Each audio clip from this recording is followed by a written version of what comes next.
우리 함께 말씀 읽도록 하겠습니다. 여호수아서 1장 9절입니다. 여호수아서 1장 9절. 우리 함께 한 목소리로 합독하도록 하겠습니다. 내가 내게 명령한 것이 아니냐. 강하고 담대하라. 두려워하지 말며 놀라지 말라. 내가 어디로 가든지 하나님 여호와가 너와 함께 하시느니라 하시니라. 아멘. 우리 함께 따라서 해보겠습니다. 무엇이 비전인가? 무엇이 비전인가? 두 번째 거는 안 따라하셔도 될 뻔했었는데요. 자, 여러분, 우리가 계속해서 비전에 대한 회복을 이야기하고 있어요. 그래서 비전, 하나님의 비전, 그 비전은 마음의 소망으로만 치부할 것은 아니다. 하나님의 계획하심이다. 이렇게 이야기를 하는데 도대체 그거를 어떻게 하냐는 거죠. 그렇지 않습니까? 내한테 드는 생각이 나한테 주신 게 하나님의 말씀인지 내 생각인지, 아니면 이것이 내 생각을 가지고 내가 하나님의 비전으로 포장을 하고 있는 것인지, 이걸 어떻게 구별하느냐는 것이죠. 그래서 어떤 것이 무엇이 비전인가 라는 말씀을 드리려고 합니다. 이제 어떤 남자 집사님이 계셨어요. 남자 집사님이 계셨는데 이분이 벌써 한 10년도 더 된 간증인데 몇 해 동안 이렇게 좀 어려운 일을 겪으셨어요. 그러니까 몸도 마음도 가라앉고 막 그냥 그런 거예요. 그렇게 하루하루 지내다가 해는 져가고, 그러니까 이제 연말이 돼가고 새해가 이제 다가오려고 하는데 이렇게 살아서는 안 되겠다 싶었어요. 그래가지고 내가 좀 어떻게 좀 마음 좀 어떻게 새롭게 다잡고 새로 시작해보자 해가지고 교회에서 기도했으면 얼마나 좋겠어요. 그죠? 그런데 이분이 어디 가냐면 지리산에 한번 가보자. 그러면 지리산 어딜 간다고요? 지리산에 올라가서 내가 일출을 한번 봐야지, 그렇게 생각을 하신 거예요. 그래가지고 지리산이 깊어요, 안 깊어요? 깊어요. 그러니까 천천히 올라가면서 이 생각 저 생각 할 생각을 해가지고 아침에 올라가서 지리산 꼭대기에 가서 거기에 있는 그 산장에서 하룻밤을 자고 새벽 꼭두같이 올라가서 정상에 가서 뭐를 보자? 일출을 보자. 사람의 계획이라는 게 아주 좀 똑부러지잖아요. 그렇죠? 이 양반이 그렇게 해가지고 하루는 날을 잡아가지고 아침 일찍부터 꼭두새벽부터 준비를 해가지고 차를 타고 이제 지리산에 갔어요. 근데 올라가는데 여러분, 계획이 좋았어요, 안 좋았어요? 좋았어요. 그런데 올라갔는데 안개가 꼈어요. 뭐가 꼈어요? 안개가 꼈어요. 큰일 났어요. 이게 이거 내가 올라가야 되나 말아야 되나 그러면서 올라가고 있는데 거기다가 배가 아프기 시작했어요. 뭐가 아팠다고요? 배가 아프기 시작한 거예요. 쌀쌀 막 그냥 배가 아프기 시작하더니 정말 급해진 거예요. 뭐가 급해졌을까요? 큰 걸까요? 작은 걸까요? 어쨌든 급해졌어요. 급해져가지고 이거 어떡하냐, 화장실 찾았는데 안 보이는 거예요. 안개는 꼈지, 앞은 안 보이지, 화장실은 안 보이지, 배는 아프지, 어찌할 바를 모르고 있는데 저 앞에 커다란 뭐가 있어요? 바위가 있는 거예요. 그래서 안 되겠다 싶어가지고 이왕 안개 짙게 꼈는데 저기서 앉으면 누가 볼라 해가지고 누가 보려 해가지고 거기 가지고 가린다고 가리고 볼일을 아주 시원하게 본 거예요. 시원하게 볼일을 보고 나니까 너무 어때요? 경험이 있으시군요.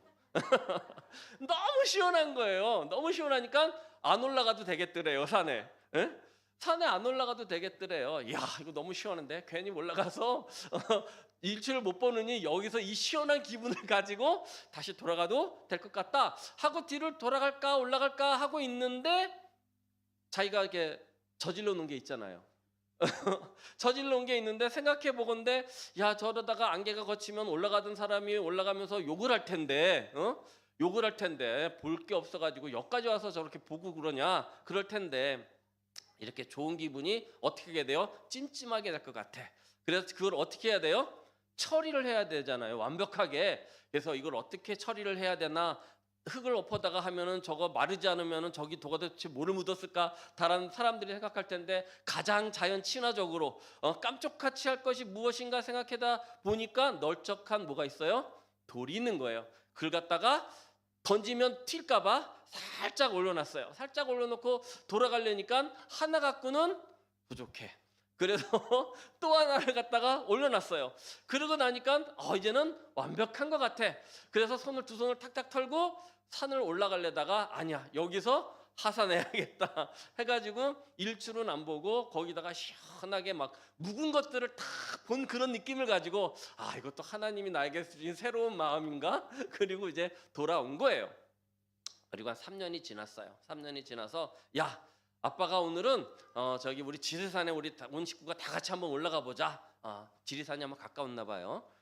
다 올라가 보자 해가지고 온 식구를 데리고 이제 지리산을 올라가는데, 올라가다 보니까 익숙한 데가 있더라는 거죠. 어디예요? 거기에 여러분들이 생각하는 그곳이에요. 그런데 거기에 세상에 없던 것이 생긴 거예요. 뭐가 생겼을까요? 세상에 사람 키만한 돌탑이 3개가 쌓였어요.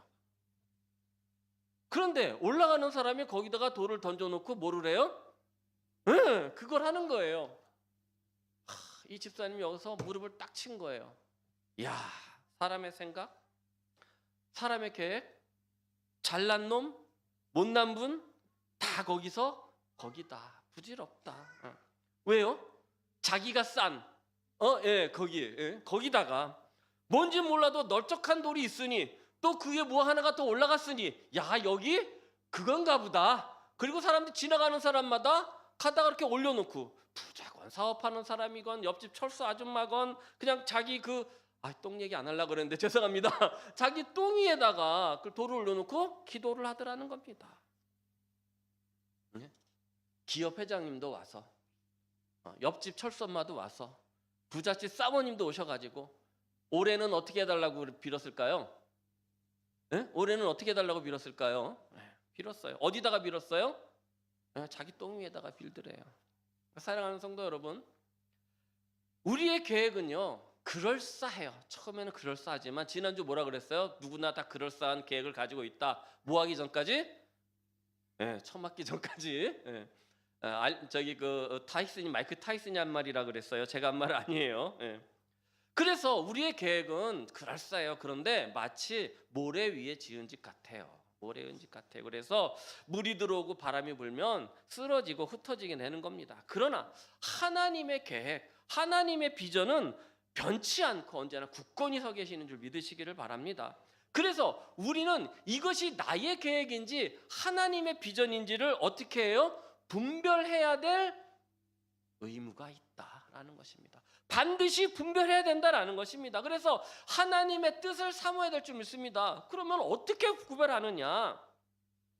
오늘 말씀에서 하나님의 뜻을 어떻게 구별하는지에 대해서 분명하게 가르쳐주고 계시는데, 오늘 말씀 어떤 말씀입니까? 모세가요 이스라엘 백성을 이끌고 이제 광야를 끝냈어요. 광야 방황을 끝내고 이제 그 느보선에서 이제 죽습니다. 죽어요. 그리고 정말로 이스라엘 백성들에게는 중대한 전환기가 오게 됩니다. 이스라엘에서 가장 위대했던 지도자 모세가 사라진 상황에서 백성들은 어떻게 될까요? 불안할 수밖에 없어요. 그죠? 불확실성이에요. 야, 이제 모세가 죽었는데, 이렇게 위대한 지도자가 죽었는데 누가 우리를 이끄냐? 여호수아라는 사람이 나왔는데 저 사람이 정말 우리를 이끌 수 있을까? 라는 그런 불안감이 있었다라는 것입니다. 갈피를 잡지 못했다라는 것입니다. 그렇지 않겠습니까? 그런데 여호수아도 마찬가지였어요. 자기는 후계자, 모세의 후계자라고는 하는데 나의 선생님, 나의 스승보다는 내가 카리스마도 적고 하나님의 역사심도 난 적어. 내가 이렇게 이스라엘 백성들을 이끌 수 있을까? 내가 우리 모세처럼 정말로 그냥 강권적인 역사심으로 이끌 수 있을까라는 뭐가 있었어요? 불안감이 있었을 거다. 나의 권위는, 나의 카리스마는 모세한테는 미치지 못한다라는 그러한 자격지심도 있었을 거라는 것입니다. 그래서 두려움과 염려를 느꼈을 가능성이 컸다. 그렇게 두려움에 떨고 있는 와중에 하나님께서 모세를 찾아오신 것처럼 여호수아를 부르십니다. 부르셔서 뭐라고 말씀하고 계십니까? 앞에 대한 비전을 주십니다. 그리고 앞으로 어떻게 해야 될 계획을 허락하십니다. 할렐루야.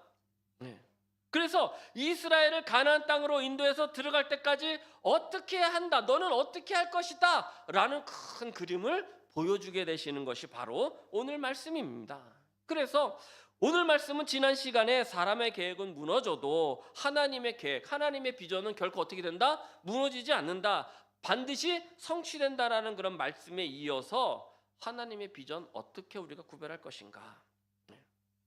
오늘 본문 1장 9절을 보니까 뭐라고 말씀하시냐면 하나님께서 여호수아에게 주신 말씀 세 가지 말씀이 있는데 명령과 권면과 임재입니다. 따라서 해보겠습니다. 명령과 권면과 임재. 하나님의 비전을 구분하는 방법은 명령이냐 권면이냐 임재냐라는 것입니다.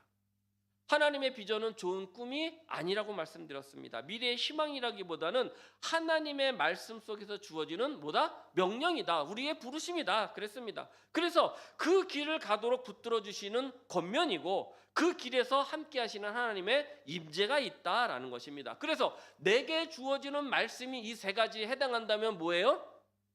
하나님의 비전이다. 할렐루야. 그럼 오늘 말씀 끝. 네. 비전은 첫 번째 하나님의 명령입니다. 여호수아서 1장 6절에서 8절을 한번 같이 읽어보도록 하겠습니다. 띄워주세요. 시작. 강하고 담대하라. 너는 내가 그들의 조상에게 맹세하여 그들에게 주리라 한 땅을 이 백성에게 차지하게 하리라. 오직 강하고 7절 극히 담대하여 나의 종 모세가 내게 명령한 그 율법을 다 지켜 행하고 우로나 좌로나 치우치지 말라. 그리하면 어디로 가든지 형통하리니 이 율법책을 내 입에서 떠나지 말게 하며 주야로 그것을 묵상하며 그 안에 기록된 대로 다 지켜 행하라. 그리하면 내 길이 평탄하게 될 것이며 내가 형통하리라. 아멘. 지금 여호수아서 1장 6절부터 8절 그 다음에 9절에 있는 말씀은 어떤 말씀으로 이루어졌느냐? 하나님께서 여호수아를 불러서 하신 말씀인데 여호수아에게 가나안 땅을 어떻게 들어가라고 하신 그 비전인데 여호수아에게 주신 그 사명인데 뭐가 들어있습니까? 명령이 들어있다라는 것입니다. 할렐루야. 강해라, 담대하라, 그다음에 네 이 땅을 차지하라, 담대하라, 치우치지 말아라, 흔들리지 말아라, 형통하라. 아멘. 그렇게 명령을 하고 계신다라는 것입니다. 그래서 여호수아에게 네가 하고 싶으면 하고 말고 싶으면 말하라 하신 것이 아니라 반드시 이것을 어떻게 해라? 행하라 라고 하신 것이다. 내가 내게 명령한 것이 아니냐라는 말씀은 무엇입니까? 내가 해야 될 분명한 사명이 있다라는 말씀입니다. 할렐루야. 여호수아에게 주신 비전은 무엇입니까? 가나안을 정복하라는 것이었습니다. 그것은 하나님의 명령이자 여호수아에게는 막중한 사명이었습니다. 여호수아에게만 국한된 게 아니었습니다. 창세기 12장 2절에 뭐라고 말씀하냐면 내가 너로 큰 민족을 이루어 내게 복을 주어서 내 이름을 창대하게 하리니 한번 다 같이 시작. 너는 복이 되어라. 아브라함에게 명령하셨어요. 너는 뭐가 되어라? 복이 되어라. 복이 되어라. 내가 너희를 이 민족을 이루어서 창대하게 하리니 너는 복이 되어라. 출애굽기 3장 10절에서 모세에게도 이렇게 말씀하셨습니다. 이제 내가 너를 바로에게 보내어 너에게 내 백성 이스라엘 자손을 애굽에서 인도하여 내리라 라고 이렇게 말씀하셨다라는 것입니다. 그런 비전을 주셨다라는 것입니다. 여러분 구약에만 그렇습니까? 신약에도 그렇습니다. 마태복음 28장 19절 20절 우리 함께 한번 읽어보도록 하겠습니다. 시작.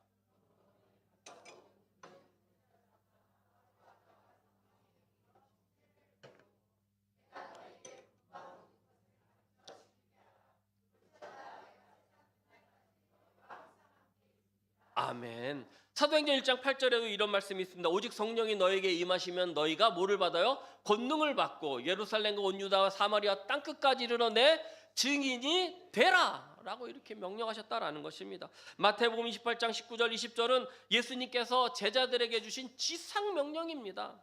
굳이 그것에 제목을 붙인다면 하나님께서 우리에게 주신 세계 선교. 세계 선교. 그 다음에 사도행전 1장 8절에 제목을 붙이면 성령을 통해서 하나님의 나라를 어떻게 해라? 확장하라 라는 그런 명령을 주셨다라는 것이죠. 우리에게 명령하신다면 그것이 무엇이다? 하나님의 비전이다. 명령은 곧 비전인 것입니다. 여러분 지금 이렇게 막 다들 이렇게 쉬쉬하고 있지만 지금 중국에서는요 기독교의 바람이 얼마나 불일 때 일고 있는지 모릅니다.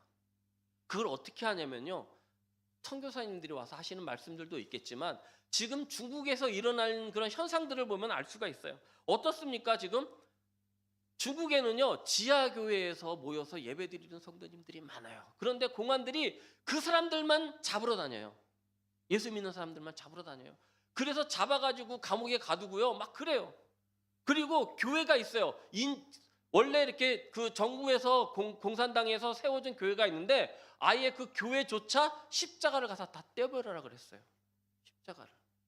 십자가를 세워놓으니까 자꾸 성도들이 생기는 거야. 그러니까 십자가를 떼어라는 거예요. 십자가를 떼라 그러죠. 그리고 여행객들한테 어떻게 해요? 여행객들한테 이 사람들이 그 예수가 들어가 있냐 기독교 관련 책을 갖고 들어오느냐, 그래가지고 메모, 개인적인 메모도 그냥 막 기도문 같은 예수 같은 이름이 들어가면 이 사람이 말하는 것, 인터뷰하는 거에 따라서 추방하기까지 해요. 왜 그렇습니까? 예수 믿는 사람들이 자꾸 늘어나니까 이 공산 체제가 흔들리는 거예요. 그러니까 이 시진핑 자기 이 정치적인 그 기반이 자꾸 무너진다고 생각하니까 예수 믿는 사람을 잡아들이는 거예요. 못 믿게 하는 거예요. 이 주계장막 중국도 예수의 복음이 들어가니까 그렇게 그들이 자기의 체제가 흔들릴까 봐 불안해하는 거잖아요. 그런데 이 중국에 어떻게 복음이 들어갔는지 아십니까? 허드슨 테일러라는 선교사가 중국에 들어가서 복음을 전했기 때문입니다. 그가 하나님께서 그 기도하는 가운데 중국으로 가라라는 그런 음성이 됐어요. 너 가서 선교하라. 그런 음성이 들렸어요. 그런데 이것이 정말 하나님의 뜻인지 정말 하나님의 비전인지 내 감정인지를 몰라서 기도했다라는 거예요. 하나님, 이것이 하나님의 뜻입니까? 정말로 이것이 하나님의 명령입니까? 했을 때 하나님께서 그에게 음성 들려주시기를 가라. 내가 너와 함께하리라는 그런 음성이 들렸다라는 것이죠. 그래서 이 테일러는 이 음성을 하나님의 명령, 하나님의 비전으로 받았고 그 명령에 순종해서 주계장막 그 중국을 선교하게 됩니다. 그래서 그 안에 복음이 들어가 있는 거예요. 여러분, 우리나라가 중국에서 성경을 가져왔어요. 중국에 가서 천주교 그 서품을 신부들이 서품을 받아 갖고 왔어요. 다른 나라들은 참 신기한 게 선교사들이 먼저 들어와서 이 기독교화 됐잖아요. 우리나라는 복음이 들어온 것이 아니라 선비들이 가서 이것은 무슨 문명이냐, 무슨 학문이냐 해가지고 성경을 파다가 거기서 변화된 줄 믿습니다. 그래서 우리나라는 우리나라 스스로 복음화된 나라예요. 기가 찬 나라 아닙니까? 이런 나라에서 신앙생활하는 여러분들도 기가 찬 성도님들인 줄 믿습니다.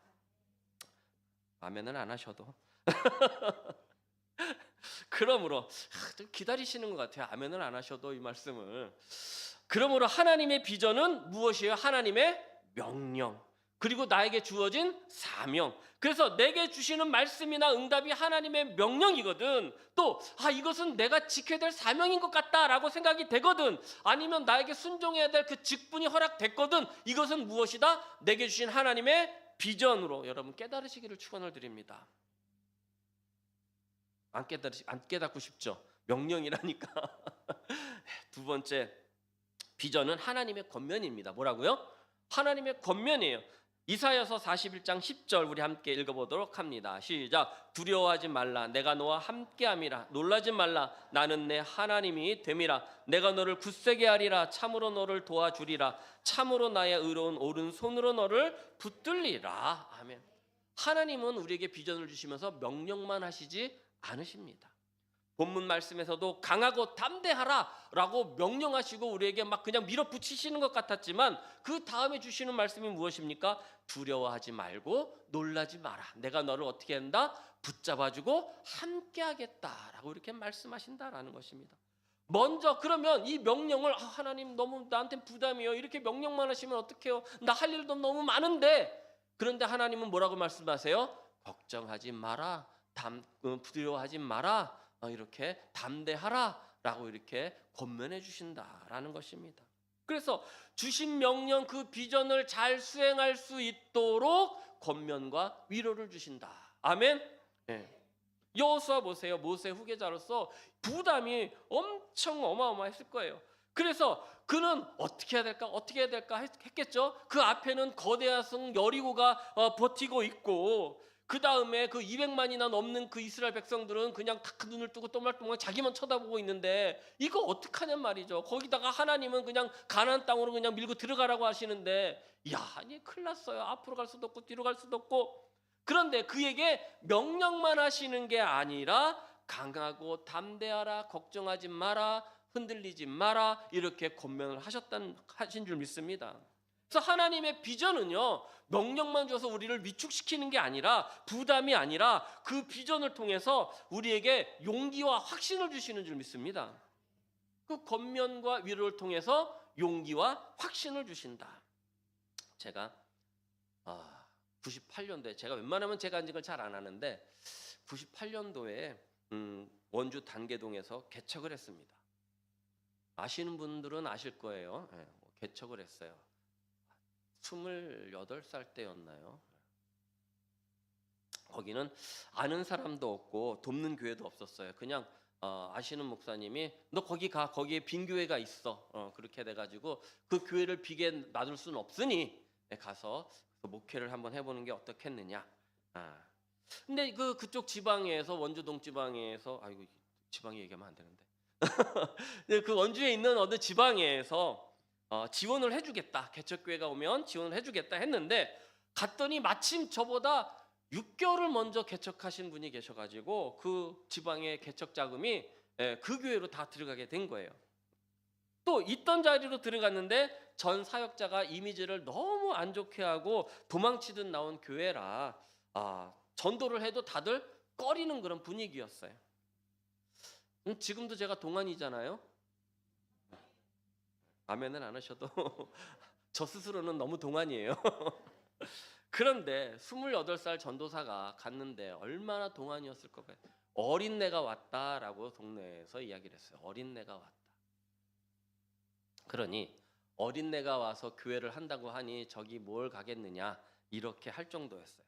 근데 그렇게 1년 6개월을 버티는데 저만 있으면 괜찮겠는데 애기 엄마도 있고, 애기도 이제 막 돌 지났나 8개월 됐나 그때 간 거예요.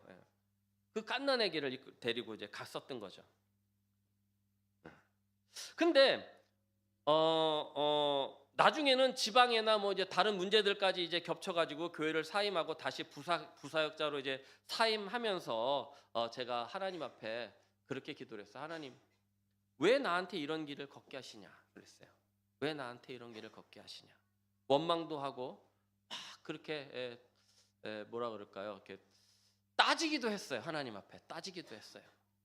그런데 그렇게 그냥 응답도 못 받고 그런 세월을 지나서 나중에 와서 보니까 하나님이 저를 더 담대하게 만드시는 과정이었더라는 것입니다.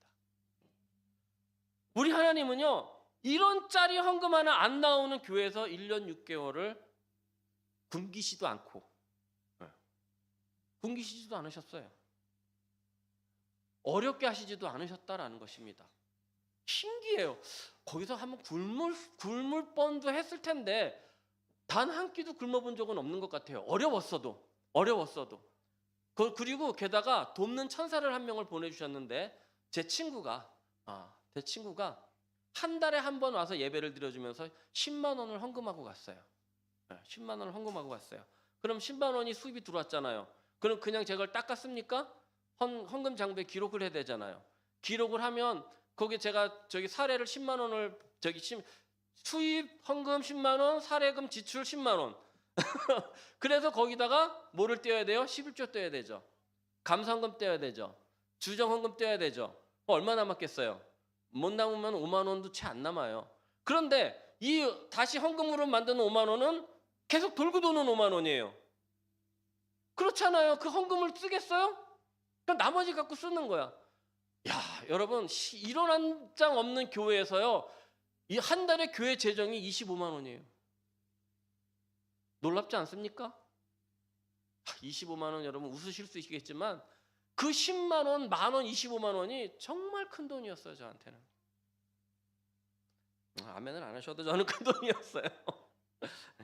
그러나 여러분, 그러니 더 큰 일, 더 어려운 일, 두려운 일이 닥쳐도 저는 흔들리지 않을 자신이 있어요. 그리고 하나님께서 어디를 갖다 놓으셔도 저는 그 자리를 지켜요. 그래서 저는 가는 교회마다 7년, 8년 있어요. 그럼 다른 목사님들, 사역자들이 놀래요. 3년이면 다 나가요. 3년이면 오래 있는다 그러는데 저는 7년, 8년을 거기 그 자리에 있는 거예요. 나가라고 버티는 게 아니라, 나가라고도 버티는 게 아니라 그냥 묵묵히 그 자리를 지키니까 굳이 내보낼 이유가 없는 거예요.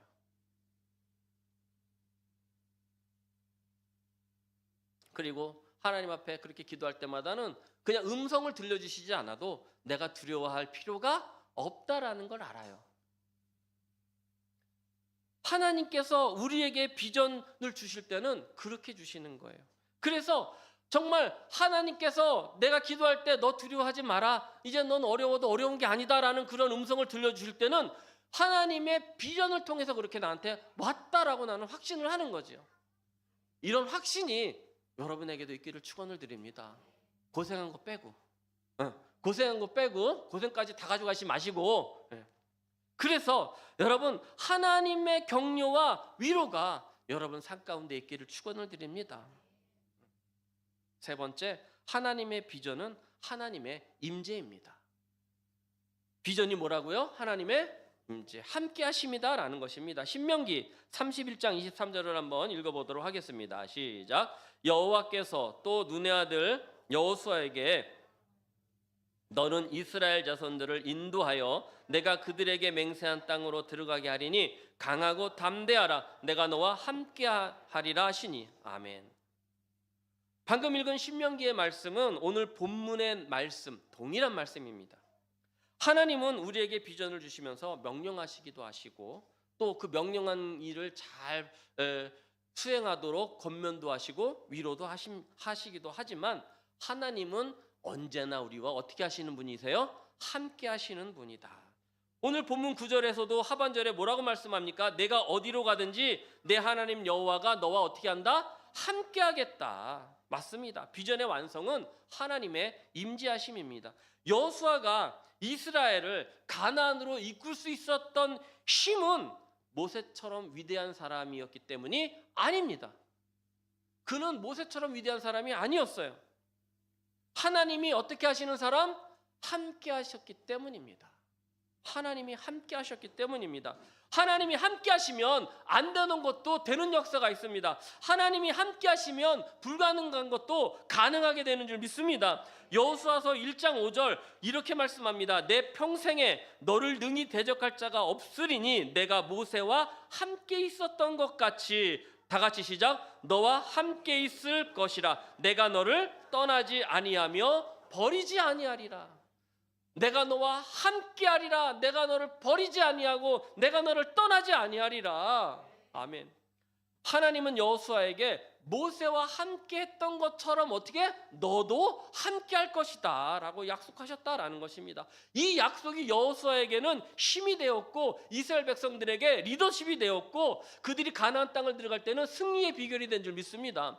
그 하나님이 함께하심은 우리가 비전을 이끌고 나갈 때에, 하나님의 비전을 우리가 이룰 때에 그것이 승리하는 비결이 되게 될 줄 믿습니다. 여호수아는요 모세가 아니었어요. 그래서 할 수 없었어요. 그러나 하나님이 함께 계시니 모세가 홍해를 건넌 것처럼 그들은 요단강을 건너게 된 줄 믿습니다. 하나님이 함께 하셔서 모세가 어떻게 했습니까? 돌을 치니 반석을 치니 물을 냈고 쓴물을 단물로 바꿨습니다. 그렇게 여호수아에게도 함께 하시니 난공불락의 성 여리고가 무너진 줄 믿습니다. 불가능으로만 느꼈던 그 가나안을 정복한 줄 믿으시기를 바랍니다. 10명의 정탐꾼은요 들어가서 그랬어요. 거기 가면 우리는 죽는다. 거기에 있는 족속들은 그냥 안악자손, 네피림 자손들, 그냥 기골이 장대한 자들이다. 와라, 우리가 메가온 포도를 봐라. 포도송이 하나가 이따만한데 우리가 거기 가면 메뚜기 같다. 가면 죽는다. 그런 곳이었다라는 것입니다.